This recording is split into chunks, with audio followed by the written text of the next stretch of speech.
Chapter 771 Peace. In order to maintain his reputation, Byron had been telling others that he was setting up a trap to catch Caspian. But who would have thought that Caspian would withdraw his troops midway and Diatoran even took the initiative to sue for peace? Seizing this opportunity, Byron propagated it wildly and claimed that Caspian was scared off by his setup. Many citizens of Filren believed his words. Now that Caspian has been dismissed, the fighting power of Diatoran would plummet.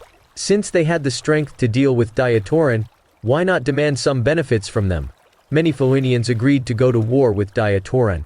They seemed to have forgotten Caspian's previous imposing power, or rather, they had all been deceived by Byron's rhetoric. Only Byron and some high-ranking officials knew about the truth of this matter. They were not arrogant. Even though Caspian had been dismissed, they knew that defeating Diatoran would be a very difficult task. Manny was well aware that what Byron said was complete nonsense. King Byron is indeed a strategist by using the lives of tens of thousands of soldiers to lure Caspian, but in the end, all of your soldiers died while Caspian roamed freely. "Is this all part of your plan, Your Majesty?" Manny asked with a smile. Manny was a renowned diplomat, and he had caught Byron's weakness. Once Byron admitted to what he said, he would be condemned by thousands. "We are discussing compensation. Why do you bring up irrelevant topics? I'm asking you whether Diatoran is willing to cede territory. If not, I will order the troops to attack now. It will be too late for regrets by then." Byron had no intention of wasting time with Manny. He knew negotiations were definitely not Manny's strong suit, so he chose to be unscrupulous. "As far as I know, Caspian previously seized the capital of Filren. He withdrew his troops under King Balthazar's orders, not because he was afraid of your setup. King Balthazar believed that commanding war brings suffering to people, so he kindly stopped the war. So why did you portray Caspian as a coward who chose to flee? If Filren dared to go to war, I believe King Balthazar would immediately call back Caspian to take command of the military. By then, the entire international council would be in chaos. Do I need to say more about Filren's fate?" Manny argued reasonably. Byron had always been afraid to go to war because he feared Caspian would be reinstated. But he certainly wouldn't admit this in front of everyone. Nonsense. If it weren't for Caspian fleeing in panic, my army would have surrounded him long ago. Do you really think I'm afraid of Caspian? His title as the Diatoranian god of war is nothing but an empty title, Byron said solemnly. Then, let's not talk anymore. Hanley, let's go! Manny waved his hand and turned to leave. Hanley Andrews was dumbfounded as he stood on the side. He was about to say something but was pulled away by Manny.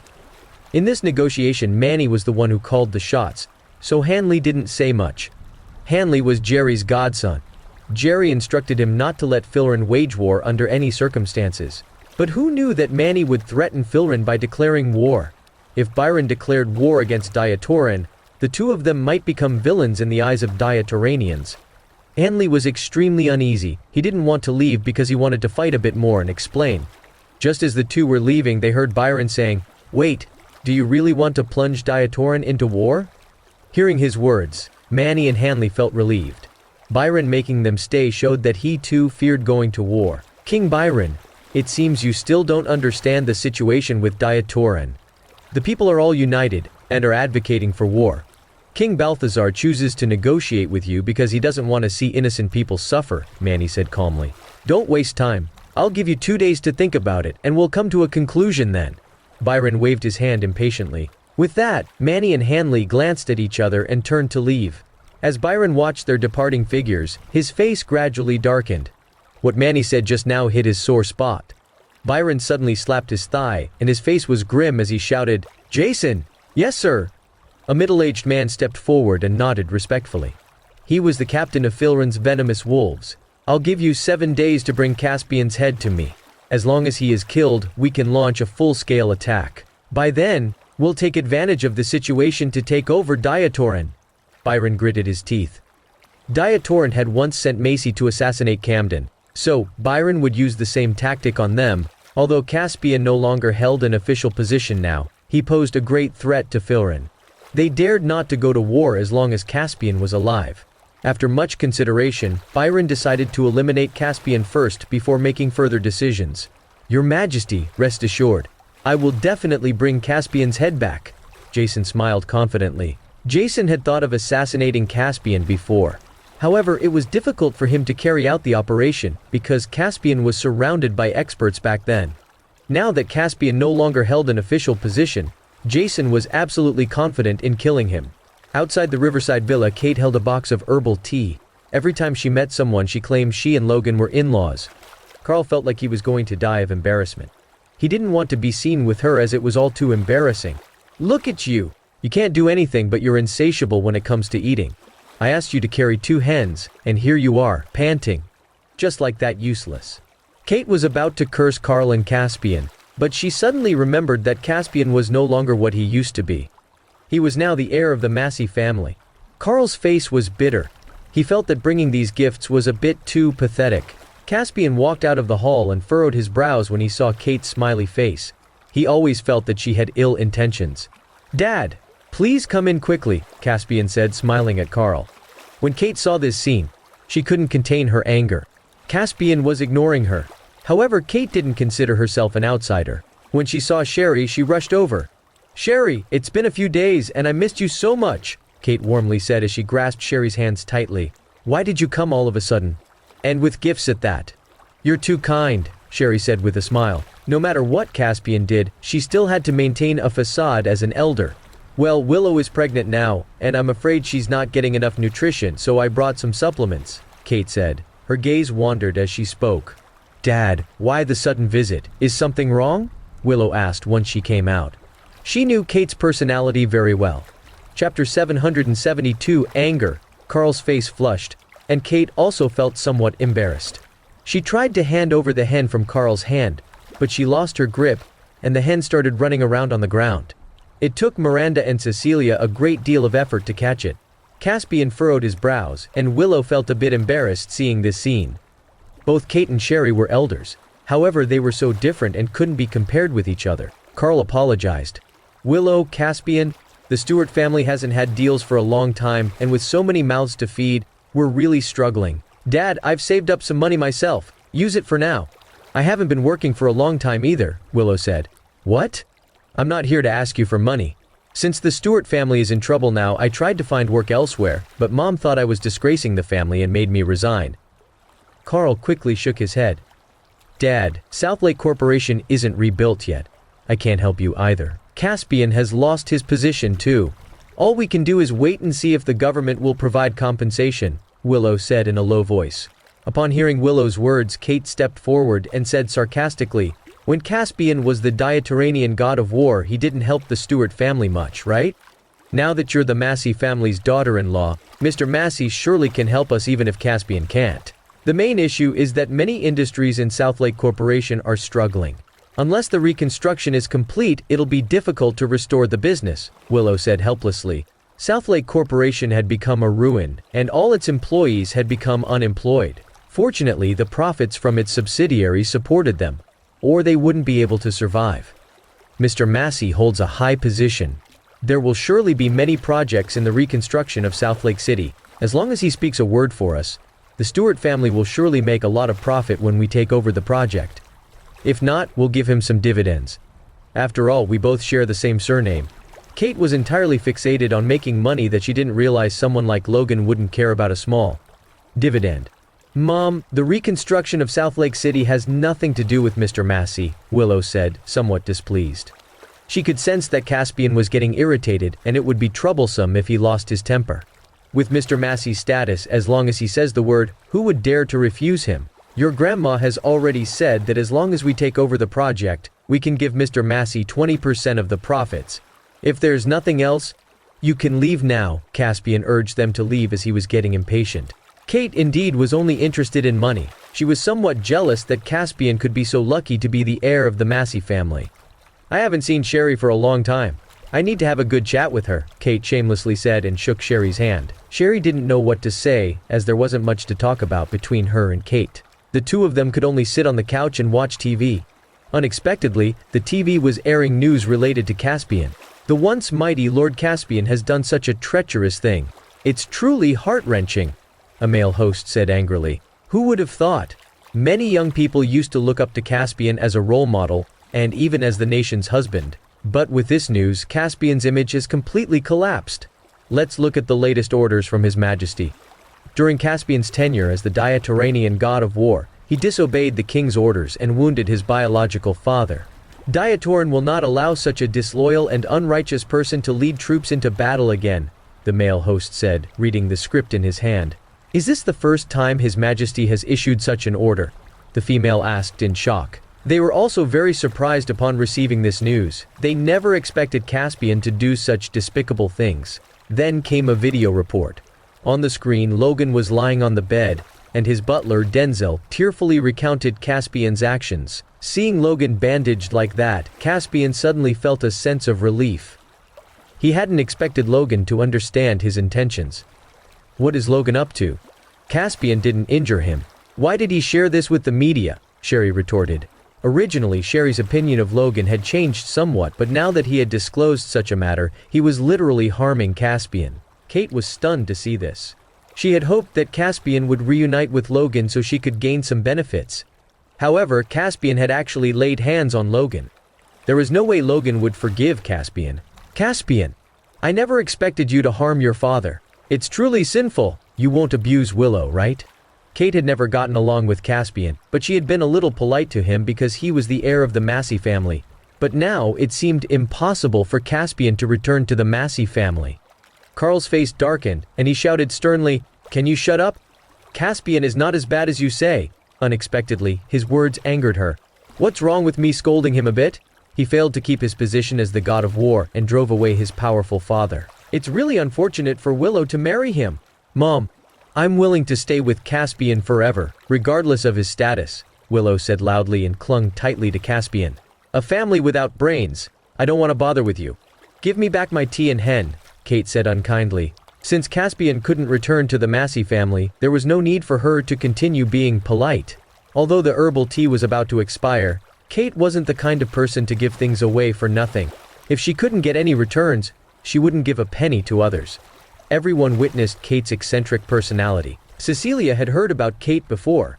She threw the hen in her hand out, and it nearly hit Kate. Seeing her panicked expression, Sherry covered her mouth and laughed. Kate was about to burst out cursing, but when she saw Caspian's angry gaze, didn't dare to say a word. She was well aware of Caspian's methods, so she vented her anger on Carl. You useless thing, get the things back and let's go home, Kate snapped. How can we take back the things we've given away? Carl retorted. Little did they know Caspian, who had been silent all along, pulled out his diatanium dagger. Chapter 773. The vice head Theo Caspian was extremely annoyed to hear Kate chattering away. Caspian, you treacherous scoundrel, do you want to kill me too? Sherry and the others hurriedly stepped forward to intervene. However, a cold light flashed in Caspian's hand, and Kate fell onto the ground in fear. Then, she panikedly felt herself all over and breathed a sigh of relief when she realized she wasn't hurt. However, the two hens weren't so fortunate as they died in Caspian's hands. Cecilia tossed the herbal tea into Kate's arms and said coldly, "Take your lousy tea and get lost. Caspian, who do you think you are? From now on, Diatoran will never employ you again. You're done for good, and you're also a treacherous person," Kate cursed as she walked away. Mom, how dare you say such things about Caspian? He didn't want this to happen either, Willow snapped. As Caspian's wife, she naturally had to speak up for him. Willow, thank God we're not related. Otherwise, I would definitely make you divorce Caspian. I think you should leave him quickly since your days with him will only get tougher, Kate retorted. Kate, shut up! Carl couldn't help but yell. You useless thing, you didn't even dare to make a sound when I was being bullied by others. Now, you dare to help them. How did I end up with such a useless man? Kate was exploding at anyone she could. If you dare to speak nonsense again, I'll make you mute, Caspian said fiercely, raising the dagger in his hand. Seeing Caspian's fierce face, Kate was so scared that she didn't dare to stay for a moment longer and grabbed the hens before running away. Carl shook his head helplessly, apologized to Caspian, and left the villa. Meanwhile, Darren was training while sitting in Skyark Palace. He looked as if he were in a state of meditation, with the black moon placed beside him. Since becoming the head of Raging Blade, Darren had never encountered an opponent whom he couldn't fight. He thought that he could dominate Diatoran with his almost supreme Grand Master level strength. However, he was defeated by Caspian. He was heavily injured. It took him several days to recover a little. Although his wounds had healed, the scars in Darren's heart could never be healed. His arrogance had been trampled by Caspian. Whenever he had free time, he would think of how Caspian had beaten him. He was somewhat in denial, and kept reflecting on why he had lost to Caspian. Now, he could only pin hopes on the Black Moon technique. His strength would reach a new level as long as he could obtain the Black Moon technique scroll. Perhaps he could even level up from innate Grandmaster to Supreme Grandmaster. At this moment, a voice came from outside. "Mr. Everett. Theo says he has something important to discuss with you." "I'm busy now. Tell him to come back another day," Darren said impatiently. "Mr. Everett, he insists on seeing you no matter what. He said he has something you've been dreaming of." Darren was already full of rage, but his mentee dared to play games. Now, he was even more furious. "Let him in!" He touched the Black Moon blade beside him. Then, a man in white robes appeared.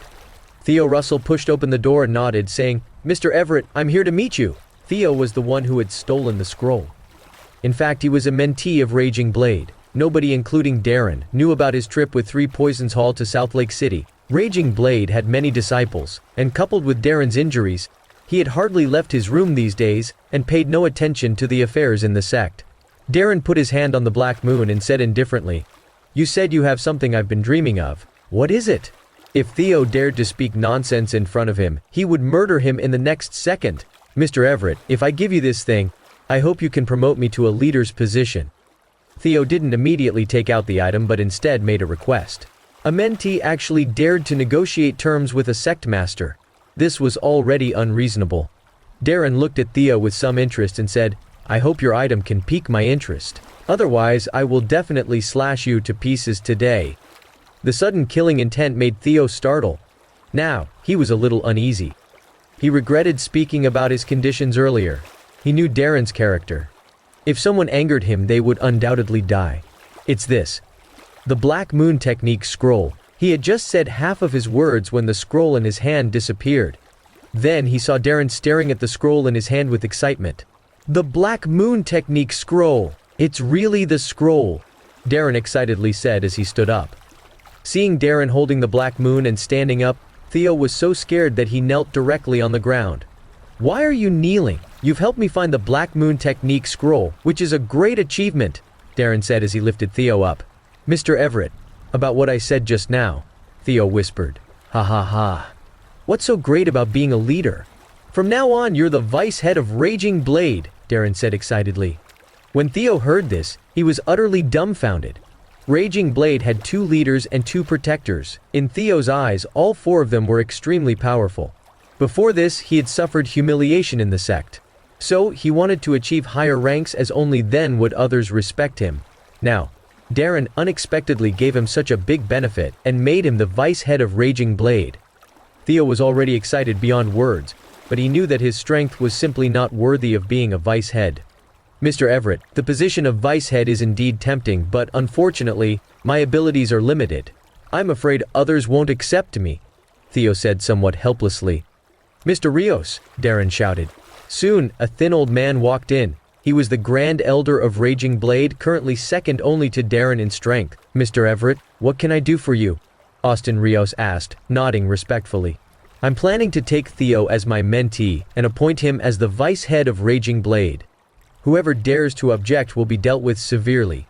Even you must obey Theo's orders." Theo was pleasantly surprised and immediately thanked him several times. Mentor.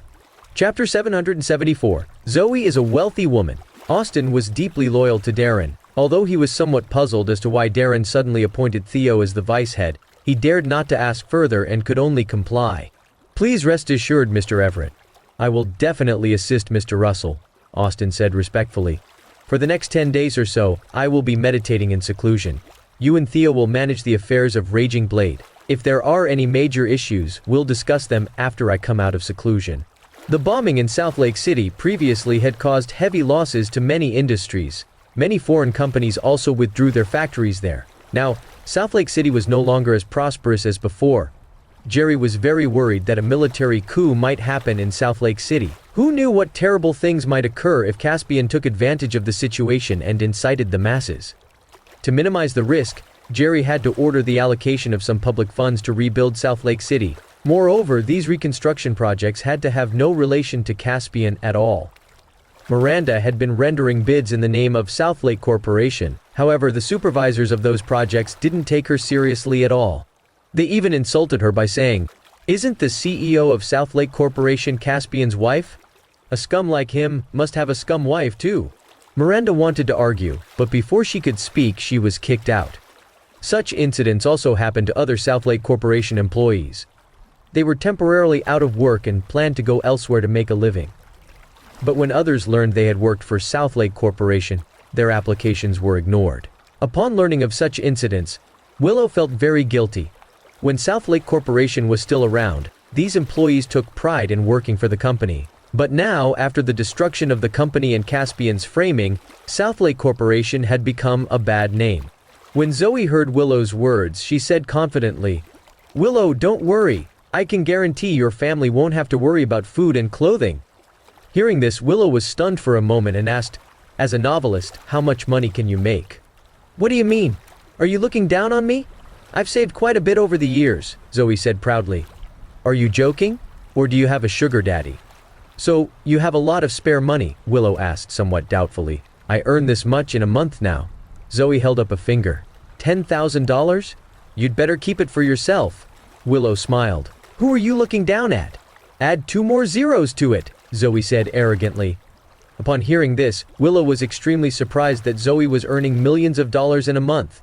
It was really unbelievable that she could earn so much by just typing in front of a computer. "Willow, I only need a bit for my living expenses. You can take the rest for emergency relief. Your employees also need to be taken care of. Besides, I've been staying at your house this entire time. I feel bad if I don't help you," Zoe said. "Zoe, you're so kind. You're such a great friend. I love you so much," Willow said and leaned toward Zoe. "Ugh, go away." With Zoe's support and coupled with the money Willow had saved, she immediately called Miranda. Miranda had been running around these days and hadn't been at the villa. "Willow, what's the matter?" Miranda asked as she answered the phone. She had come out to do business for Southlake Corporation, but after losing her job, she felt that her life had become dull. "Go and check the situation of our employees. For those in particularly difficult situations, I'm going to provide some funds for them to maintain their daily lives," Willow said. "Willow, is this really okay? There are thousands of people in 2 of our companies, and there isn't much money in our accounts," Miranda said, somewhat surprised. At first she thought Willow was calling her back to the villa. She hadn't expected it would be for this matter. Willow also knew that there were many employees in the company, but they had been with Southlake Corporation all along. She naturally wanted to provide them with some security. "It's okay. Just do as I say. Oh, and remember to come back for dinner after you're done," Willow said before hanging up the phone. After that, she turned to Zoe and said, "Zoe, from now on we'll have to eat less and save money." "What's wrong? We're not broke." "I'm just starting to feel like a rich woman. You want me to eat less?" Zoe was somewhat displeased. "You said you'd give me your money, right?" Willow said. "I did, but you can't starve me, can you? I have a sweet tooth and I love snacks the most," Zoe said somewhat helplessly. "I don't think you should be eating snacks since you're single now and might grow fat. I think you should just give me the remaining $20,000, Willow said. "I refuse." Zoe refused outright. "I have no choice. My employees have nothing to eat, and there are many people in Southlake City who need help," Willow said with a sad face. Fine.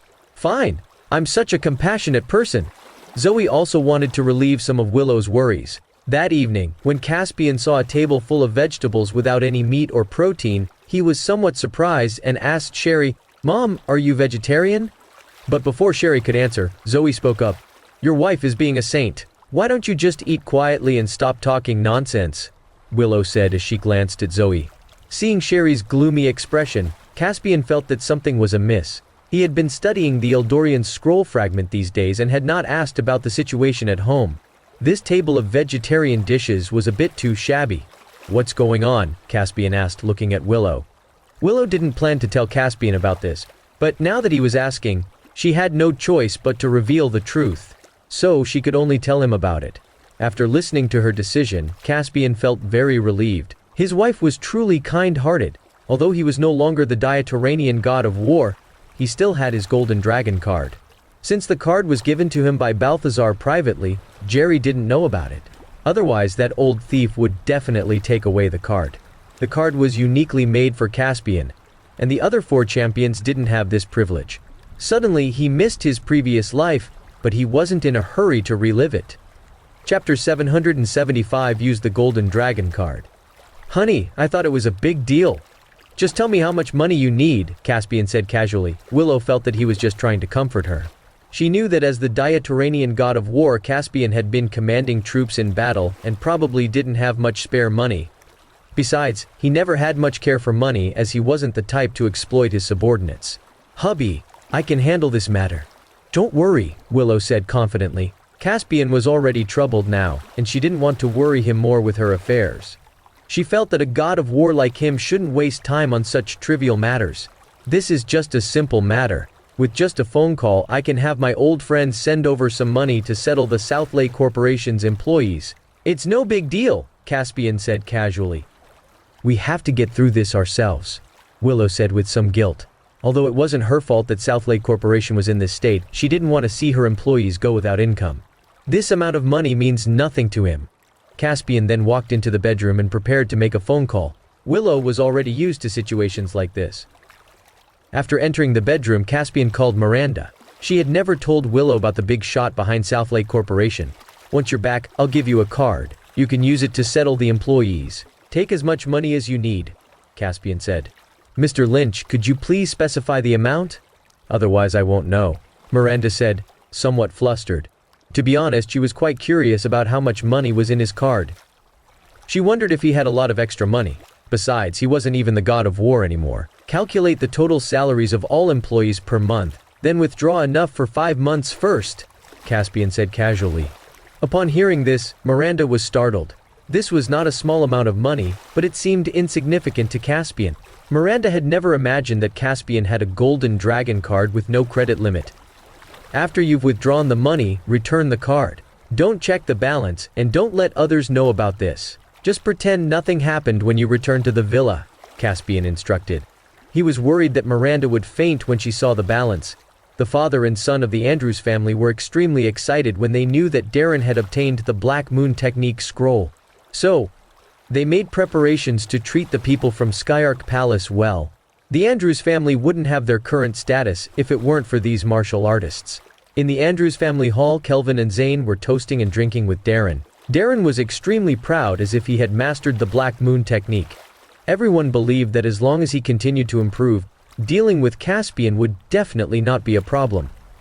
With the Black Moon and the Black Moon Technique scroll in hands, it was only a matter of time for Darren to improve his strength. Inside Skyark Palace, some were happy, and some were worried. Jethro, who was sitting on the side, was not so happy. He had just learned that all his mentees had died in Lunar Lake, and he was wrought in sorrow. Although the various organizations in Skyark Palace looked harmonious on the surface, everyone was secretly competing with each other. Whoever could take the main stage would receive the Andrews family's favor. Raging Blade, 3 Poisons Hall, and Life Force were the top 3. Ever since Jethro took control of Balthazar, 3 Poisons Hall had been stable at the forefront. Usually the Andrewses were all smiles toward him, and even toasted him. But this time was different. Kelvin and Zane were sitting next to Darren. Instantly, Jethro felt a sense of crisis. He felt that he would have been discarded long ago if it weren't for his ability to control Balthazar. Although Jethro's strength was not low, 3 Poisons Hall suffered a heavy blow.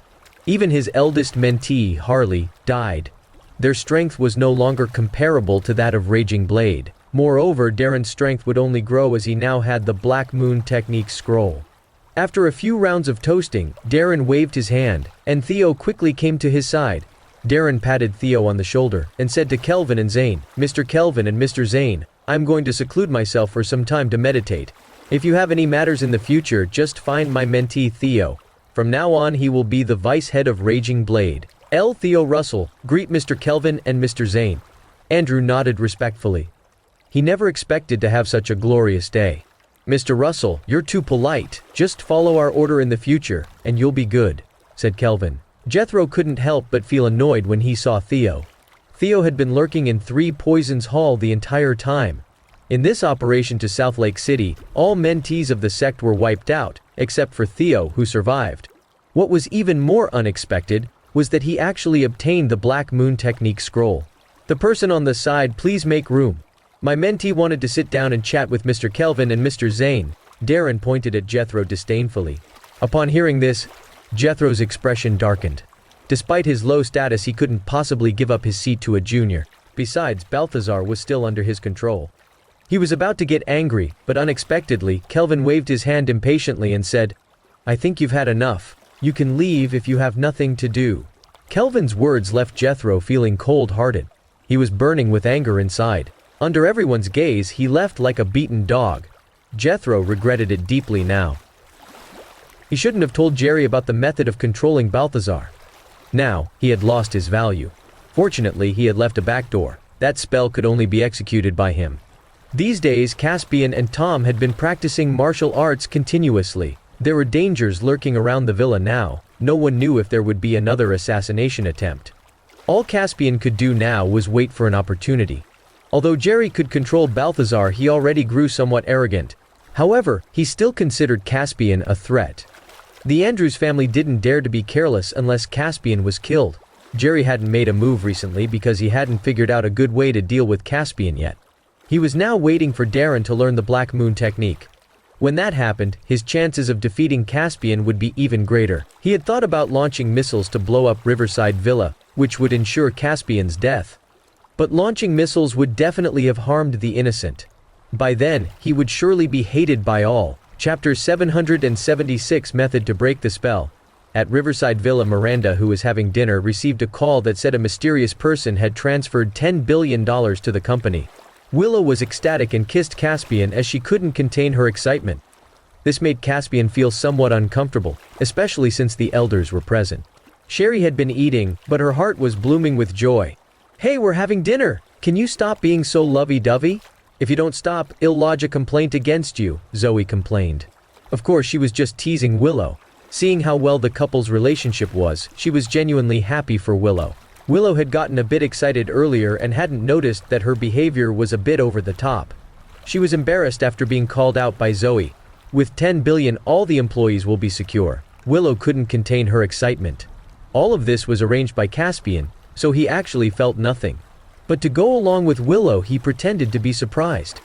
"Willow, since you have the funds now, can you return my bank card?" Zoe reached out her hand. "Why are you so impatient? If you get the money now, you'll just spend it. Let me keep it for you first. When you get married, I'll give it back as a gift." Willow glanced at her. Zoe suddenly felt like she was being deceived. "So, as long as I don't get married, I won't get my money back?" Zoe crossed her arms. "I just want you to find someone soon. Otherwise, you'll always be around me." "When will you ever get married like that?" Willow pretended to be disdainful. "Then give me the card. I'll rent a place to live now," Zoe said with determination. "No way. I'm worried you'll be swindled by others. If you can't find a husband, I'll take care of you." Hearing this, Zoe pouted as she couldn't beat Willow in this verbal showdown. Sherry was laughing uncontrollably on the side. At that moment, Caspian's phone suddenly rang. It was a call from Lena. Immediately, he stood up and walked into the bedroom, where he answered the phone. "Lord Caspian, I've investigated the matter and found out that King Balthazar has been cursed by the leader of the Three Poisons Hall." Lena's deep voice came from the other end of the call. "What? Cursed? Is there such witchcraft?" Caspian was surprised. It was the first time he had heard that such witchcraft existed. At first I was surprised too, but Jethro said it himself. Last night he attended the Andrews family's banquet and blurted it out after getting drunk. Could this be a trap? Caspian felt something was amiss, seeing as his subordinate had managed to infiltrate Skyark Palace so quickly. The people inside were all very smart. They should be on guard. I don't think so. The Three Poisons Hall has just suffered heavy losses, and Jethro is in a low mood. Now even the Andrews family doesn't favor him. He's just drowning his sorrows in alcohol. Jethro is originally from Rochdale. I've sent someone to investigate there, and indeed there's witchcraft being practiced there. After hearing Lena's words, Caspian was shocked. It turned out Jerry had used such despicable means to deal with Balthazar. No wonder Balthazar had been acting strangely lately. It turned out that he was under a spell. Caspian had always thought highly of Balthazar, and knew that he wasn't a person who feared war. Plus, Caspian had conquered the capital of Filren and was winning, but Balthazar ordered him to retreat. All these signs were suspicious. Now, Caspian finally understood what was going on. Everything was because Jerry was pulling the strings. Jerry was also the reason Caspian lost his position as the Diatoranian god of war. All his doubts suddenly became clear. Jerry had secretly gathered those martial artists and even manipulated Balthazar to give wrong orders. Such a person deserved to die. If he wasn't killed, Diatoran would be plunged into chaos. "Is there any way to break the spell?" Caspian asked anxiously. "I haven't found a way yet," Lena replied regretfully. "Since it's a spell, it must have something to do with medicine. I'll ask Avon. Maybe he knows something." With that, Caspian hung up the phone. Afterward, he immediately called Avon. "Lord Caspian, what can I help you with?" Avon still showed great respect to Caspian. "Avon, do you know anything about witchcraft?" Caspian asked directly. "Witchcraft? Such dark arts have long been lost," Avon replied. Hearing his reply, Caspian felt half-hearted. If even Avon couldn't help, he didn't know what to do next. After some thought, Caspian decided to tell Avon the truth about Balthazar and asked for his help in analyzing the situation. After hearing Caspian's words, Avon was stunned that Jerry had actually done such despicable things. "Lord Caspian, if this witchcraft involves medicine, there's surely a way to break it. But I must meet His Majesty in person," Avon said. Avon's reputation as a divine doctor was well deserved. He was confident in anything that had to do with medicine. "This is quite troublesome. The king's mansion is protected by Jerry's subordinates, and they're all martial artists. It's impossible even for Lena to see His Majesty," Caspian said. "If we want to remove the spell, I need to see the king and assess his condition before coming up with a plan," Avon said. Caspian also understood that Avon must see Balthazar to understand the true situation. But what could he do to send Avon to see Balthazar? "Come to the villa tonight. Remember not to let anyone know about this," Caspian instructed. He was very anxious now as he wanted to save Balthazar. At first, Caspian wanted to slowly rescue Balthazar. But the longer the spell lasted, the more harm it would cause Balthazar's body. The longer it dragged on, the worse it would be for him. "Understood," Avon replied. As soon as Caspian hung up the phone, he called Lena again. "I've already contacted Avon. He said that he must see His Majesty to assess his condition. This might be difficult. The king's mansion is now filled with subordinates from the Andrews family. We have no way to make Avon meet the king. Now that His Majesty is under a spell, the Andrews family certainly won't allow Avon, a doctor, to see him," Lena said somewhat helplessly. Chapter 777 Surprise Attack on Filren. "I understand.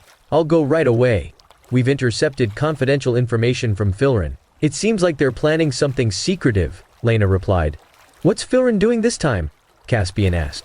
"Filren has dispatched 10 venomous wolves to assassinate you. They might be lurking in South Lake City now," she reported. "I see." Caspian wasn't afraid of them. "Lord Caspian, the enemies are lurking in the dark. You mustn't let your guard down," Lena advised. She knew Caspian was powerful and not afraid of assassination attempts. "Don't worry, I've faced assassination over 100 assassination attempts. No one has ever harmed me." After that, Caspian hung up the phone again and called Macy and Sylvia. He asked them to come to Riverside Villa. They had to secretly come to the villa because there were surely Jerry's spies around. After receiving Caspian's instructions, Sylvia and Macy were eager to act. They had been bored recently. At Balthazar's mansion, Jethro was somewhat excited as he looked at Jerry, but Jerry had a gloomy expression. His negotiations with Filren were failing, and Filren even threatened to send troops and destroy Diatoran. The people of Diatoran wanted to fight back instead of seeking peace with Filren.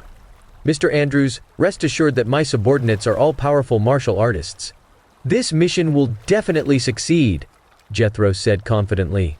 "Filren is really asking for it. If you can teach them a lesson, that'll be good. But if you fail, it'll only make them more arrogant." Jerry was still worried. "Mr. Andrews, I'm confident in completing the mission." But as soon as Jethro finished speaking, he remembered his failure at Lunar Lake and suddenly felt embarrassed. Because of the previous incident, his position in Skyark Palace plummeted. Now, he clearly felt that Jerry and his sons were beginning to neglect him. Thus, Jethro planned to take mentees from the Three Poisons Hall to sneak attack Filren. Jerry needed some achievements to prove himself. Although he had removed Caspian's position, there was no one to replace Caspian. Filren knew Caspian wasn't in control anymore and began to act recklessly. "You can go and launch a surprise attack on Filren, but you must do it in your own name.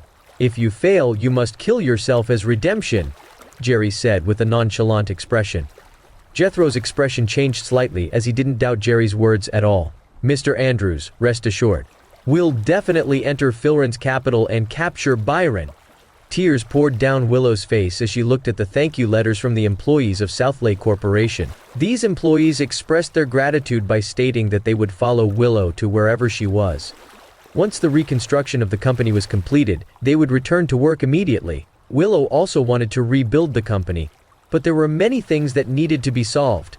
Some employees had spontaneously begun recruiting construction teams, starting a reconstruction plan.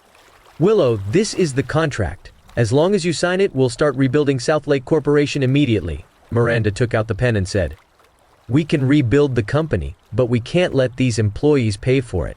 They need money for themselves as well." Willow shook her head. "Willow, this is everyone's good intention. Just sign it," Caspian persuaded her from the side. He knew her concerns. A large amount of capital was needed to rebuild Southlake Corporation. To dispel her worries, he added, "I can ask my old comrades for help. They have wide connections. With just a call, everyone will come to help. Gathering a few $100 billion is no problem. The employees of Southlake Corporation are all waiting for you now." Willow was still hesitant, so Caspian grabbed her hand and made her sign the contract. "All right, everything is ready. I'll go notify everyone now. Let's start officially at 2 in the afternoon. Willow, you must be on site. Everyone misses you very much," Miranda said with a smile. Hearing this, Willow nodded. However, Caspian's expression didn't look so good. Lena had just told him that the venomous wolves were lurking in the city. He wasn't worried about himself, but Willow would be in danger once she left the villa. If he followed her, the enemies would target Sherry. Helplessly, Caspian could only contact Joey to have her bring people to maintain security at Southlake Corporation's construction site. At first, he was a bit worried that Joey might not respond to him. After all, he had no official position now. But to Caspian's surprise, she readily agreed without a word. Although Joey didn't show it, she admired Caspian greatly in her heart. Being able to do something for him made her feel very honored. Around 1 in the afternoon, Caspian drove his Rolls-Royce and drove Willow and Zoe out of the villa. Tom and Arya stayed in the villa to protect Sherry. Since Zoe hadn't been out of the villa for a long time, she was quite excited. Suddenly, a loud bang sounded, and Caspian immediately sped up. A bullet flew past the side of the car. "Hold on tight and try to keep your heads down. Someone's trying to assassinate us," Caspian shouted. Hearing about the assassination, Zoe was scared out of her wits. "Damn it! I finally came out for a stroll and there are assassins." Zoe lowered her head and cursed. Caspian was prepared, so as soon as something was amiss, he sensed it. "Hubby, shall we go back? It's so unsafe outside," Willow said anxiously. "Don't worry, they're just a bunch of small fries. Nothing to worry about." Caspian drove the car into an alley. With cover, he could fight with the opponents. "Sylvia, how long until you get to somewhere near Southlake Corporation?" Caspian called Sylvia and asked. "Lord Caspian, didn't you say that we'll meet tonight?" "I haven't left yet." "What's going on?" "We're near Southlake Corporation, and assassins have appeared," Caspian said. "What? Are you okay?" "I'm coming over now." Sylvia began to worry as soon as she heard there were assassins. "Never mind. By the time you arrive, they'll already be dead," Caspian said before hanging up the phone. Unexpectedly, Lena called him at this time. "Lord Caspian, those assassins won't harm you, will they?" Lena asked as she heard the gunfire. "That's right, you go and deal with them," Caspian said and hung up the phone. Immediately after, Lena began to act. "What should we do?" Zoe asked anxiously. "Let's wait for now. We'll definitely be targeted once we go out," Caspian said. Chapter 778 Venomous Wolves. Jason knew that Caspian was very strong, so the people he sent this time were all top-notch experts from venomous wolves. These men were rare to find in the military. Their sniper skills were beyond reproach, but snipers could only operate from a secluded place. Once their positions were exposed, they would be in danger. The snipers of venomous wolves were all rigorously trained, and Kai Mendez was one of the best among these snipers. He had once lurked behind enemy lines for nearly 10 days, and successfully assassinated an enemy general. Originally, Kai was going to retire, but when he learned that they were dealing with Caspian, he immediately joined the fight. Kai had no interest in fighting with ordinary people, but he was somewhat eager to fight with Caspian. After knowing Caspian's hiding place, he immediately ordered others to move the sniper points and then began to snipe. But Kai made no move. If Caspian couldn't even evade his subordinates' assassinations, then Caspian wasn't worthy for him to take action. Kai hid near the greenbelt dressed in camouflage, with some dark green streaks painted on his face. If one didn't look closely, one wouldn't be able to see Kai there. This was his professionalism as a sniper. However, he suddenly heard some footsteps nearby. Even so, Kai remained calm. He was hiding in the greenbelt, and as long as he didn't move, no one could detect him. It should be nearby. Search carefully, a voice came. Kai took a look and saw two women with amazing figures in leather jackets searching everywhere. Let's call the captain and ask, a member of Task Force Rose said as she took out her phone. At this time, Kai, who was in the greenbelt behind them, happened to witness this scene. Captain, have you found the target? The woman said, deliberately lowering her voice. I've taken out several snipers. I'm going to continue the search now. Have you found the target? Lena asked. No, we haven't. From the trajectory of the bullet just now, the enemy should be here, the woman said as she looked around. Continue the search. I'm coming over now, Lena said. The once glorious Southlake Corporation had been reduced to ruins, but many workers were already gathered at the site. Logically speaking, Diatoran's authorities should handle the compensation for the destruction of Southlake Corporation. But after such a long time, the authorities had not made any move. What was worse was that other companies refused to accept the former employees of Southlake Corporation. The employees could only unite and rebuild the company together. At the king's residence, Jerry was reading a document handed to him by Manny. It was about the latest peace negotiation plan. At this moment, a guard rushed in, looking somewhat flustered. Mr. Andrews, we've received news that thousands of people suddenly gathered in Southlake City. Upon hearing this, Jerry stood up from his chair and asked, what's their purpose? Caspian had been staying in Southlake Corporation, and Jerry was afraid that he would make a comeback. If Caspian instigated the masses and then formed a civilian force, the situation would be bad. We don't know their intentions yet, but they seem to be ordinary folks, the guard replied. Don't let down your guard. Immediately investigate their identities and the reason they're gathering, Jerry said anxiously. With that, the guard nodded his head and left the room. Jerry felt something was fishy about this matter, so he called Jet Dunn, the head of Life Force.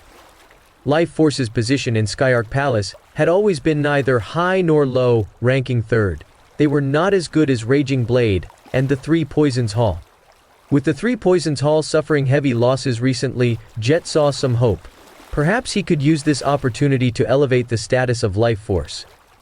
Now that the Three Poisons Hall had volunteered to assassinate Byron, they would once again be highly valued by the Andrews family if they succeeded. Jet had been waiting for this opportunity to perform in front of the Andrews family.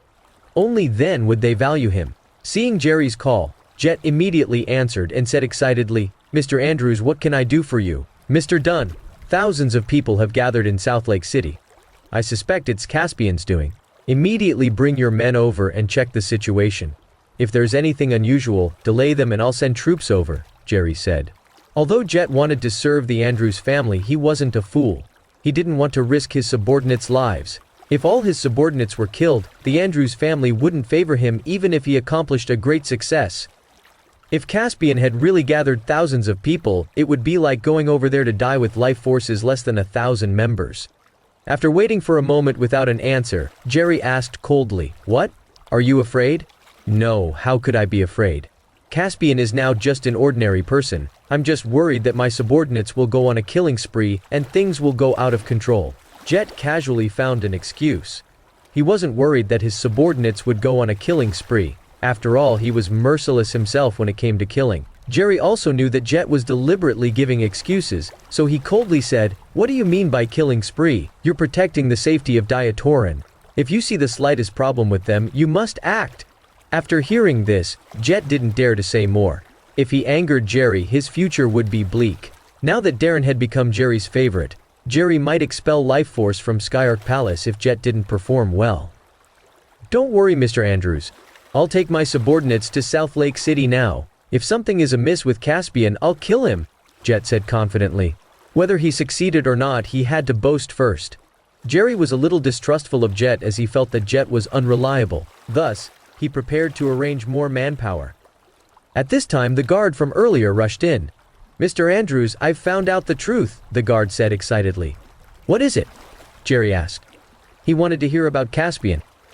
The thousands of people who appeared in Southlake City have nothing to do with Caspian. They're all employees of Southlake Corporation preparing to rebuild the company. Rebuild Southlake Corporation? Who allowed that? Isn't Southlake Corporation the company of Caspian's wife? Jerry inquired angrily. He had given the order that nobody could make contact with Caspian. But there were people who disobeyed him and allocated funds to rebuild Southlake Corporation. Chapter 779 Bait. Mr. Andrews, the employees of Southlake Corporation are doing this voluntarily. It has nothing to do with anyone else, the guard said. Upon hearing this, Jerry was dumbfounded as he wondered if these employees were out of their minds. Willow paid them their salaries while they were going through their most difficult times. So, they're doing this to show their gratitude, the guard added. Southlake Corporation has already been destroyed, and Willow doesn't have that much money. Could it be that Caspian has been accepting bribes? Investigate immediately whether Caspian committed any crimes. If he is engaged in illegal activities, punish him immediately.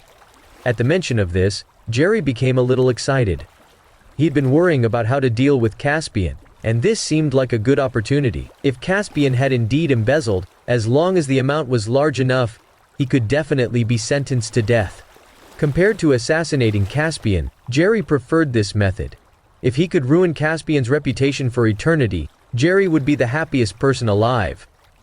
On top of a building, a sniper was staring at the alley where the Rolls-Royce had entered. However, after waiting for a long time, he still didn't see any movement. He switched to another angle and could see the back of Caspian's car, but he couldn't take the shot. Then, he switched his position again, only to find that the car was already empty. The sniper began to panic. Had Caspian and the others already escaped? He prepared to go down and see what was going on. After packing up his equipment, he left the building and approached the Rolls-Royce. Just as he was a few feet away from the vehicle, something dark suddenly flew out from the car. The sniper was startled. When he regained his senses, he found that Caspian had already appeared in front of him. With a flash of a cold light, the sniper's throat was slit. Caspian went to check the identity of the sniper, and found that his rifle was made in Filren. He had a wolf head badge on his chest. It seemed that he was indeed from the venomous wolves. At this time Macy called. "Lord Caspian, why did you only inform Sylvia that you're in danger and not me?" she said somewhat indignantly. "Why would I call you? By the time you arrive it'll be too late," Caspian said with a smile. "Who said I wouldn't make it in time? I would definitely have arrived first if you had called me," Macy said with undeniable determination. "What's going on?" he asked puzzledly. "I was already on my way to the villa. If you had called me I would have definitely arrived before Sylvia. Besides, I care about you more than Sylvia does," she replied somewhat aggrievedly. Caspian glanced at Willow and Zoe, and knew that he couldn't continue the conversation. He knew about Macy's intentions, but he already had a wife. It wouldn't be good if others misunderstood him. "Since you're nearby, coordinate with Lena's plans. Deal with those assassins first," Caspian said. "I've already started. I just caught an informant, but the leader of the enemy hasn't been located yet," Macy answered. "Be careful, their leader is definitely not simple," he reminded. "You should worry about your wife." After saying that, Macy hung up the phone. Caspian was dumbfounded. It seemed like Macy was jealous.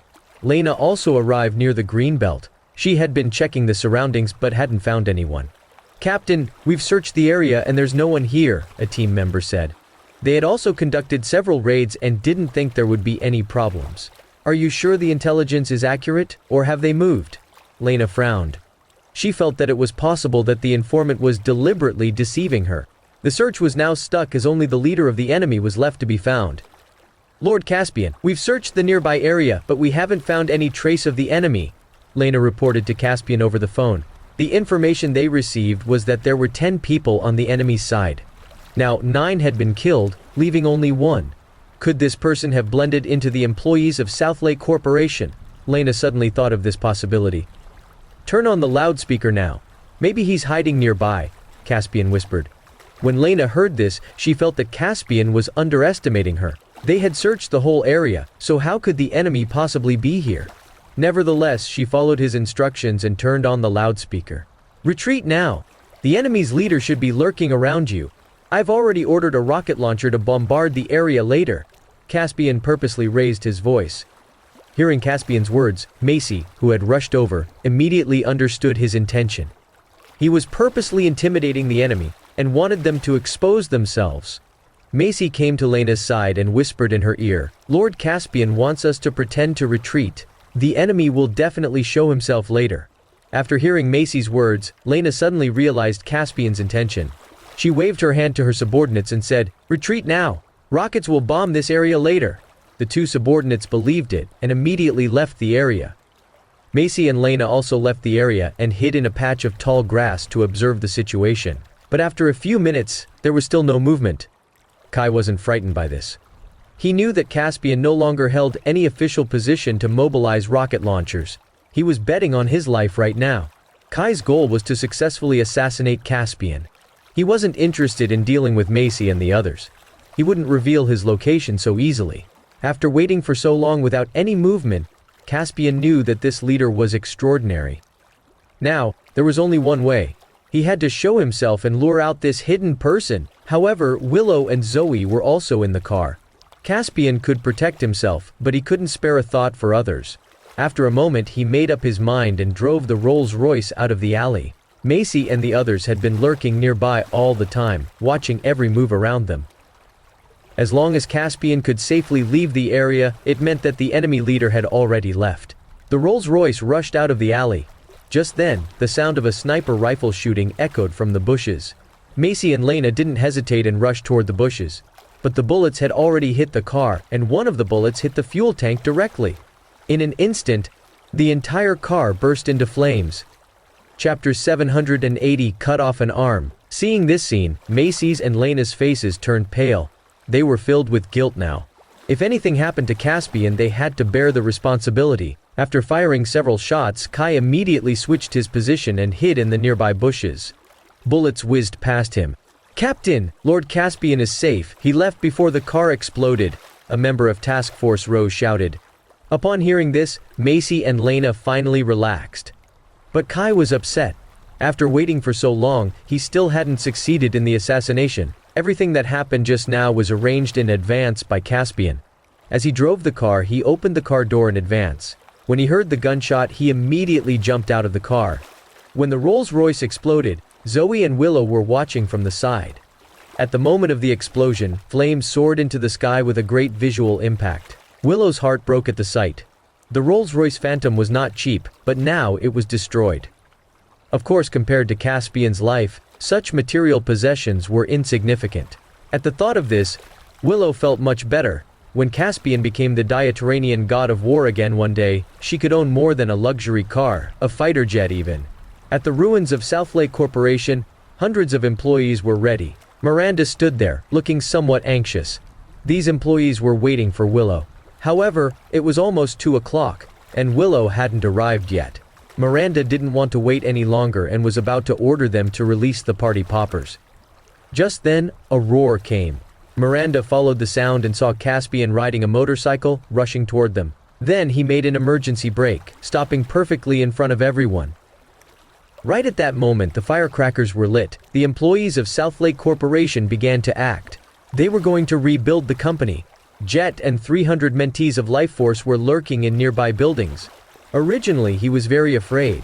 But when he learned that the people gathered here were all office workers, he gained much more confidence. However, Jet didn't act immediately. He waited for the right moment in the shadows. The moment the party popper sounded, he immediately ordered, "Go! Spare no one!" The mentees of Life Force rushed out immediately. They would be scared if they were facing martial artists, but facing a group of unarmed people, they naturally had no fear. The security guards and employees of Southlake Corporation were all stunned to see a group of fierce-looking individuals rushing out.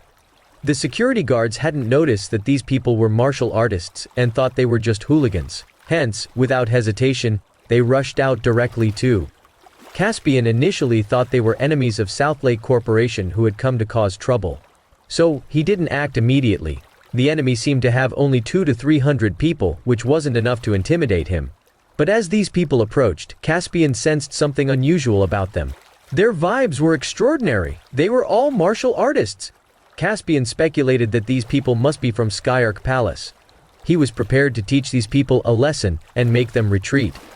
The next moment, Caspian picked up his diatanium dagger and charged toward the lead mentee of Life Force. Blood splattered in the air. Before the lead mentee could even react, he had already died. The other mentees were all dumbfounded when they saw this scene. The employees of South Lake Corporation were also stunned to see this. Everything happened so quickly that they couldn't see how Caspian made his move. The next thing they knew, the mentee had died. The security guards were also shocked to see Caspian take action. The mentees of Life Force naturally know about Caspian. Seeing him take action, they were all terrified. "Caspian? You're simply savage. How dare you kill in broad daylight?" Jet immediately came forward and shouted. If he didn't speak now, his subordinates would be intimidated by Caspian.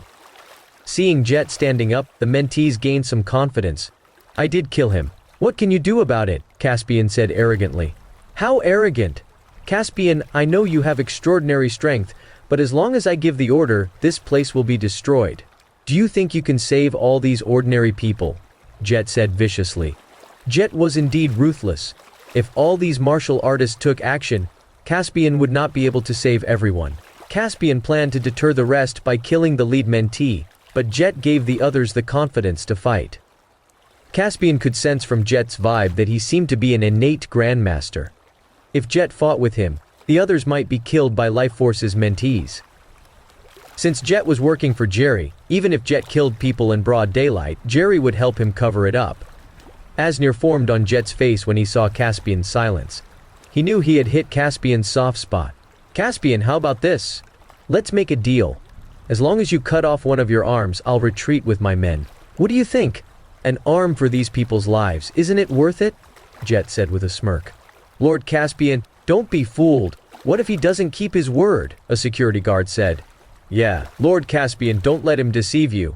The employees of South Lake Corporation also stepped forward to persuade Caspian. "What a moving scene! Caspian, I'll give you 5 seconds to consider. My patience is limited," Jet said as he took a step back. He was afraid that Caspian would take action when he wasn't paying attention. Caspian did have the intention to directly attack Jet, but he unexpectedly hid among the crowd. 5! Jet shouted. Caspian stood still, showing no emotions on his face. 4, 3, 2. When Jet counted down to 2, he had already raised his hand. He was ready to order his mentees to charge out. "Hold on!" Suddenly, Caspian shouted. "Ahaha! Caspian, I didn't expect you to be so sentimental. Cut off one of your arms now," Jet said with some amusement. "Can I trust your words?" Caspian asked coldly. Willow's and Zoe's hearts tightened. Could it be that Caspian really intended to chop off his own arm? "You have no choice," Jet said coldly. Just then, a group of people suddenly rushed over. "Who are you people? Have you consulted the Inspector General's office before starting a fight?" A familiar voice sounded in Caspian's ears. Under the leadership of Joey, all the subordinates of the Inspector General's office surrounded them.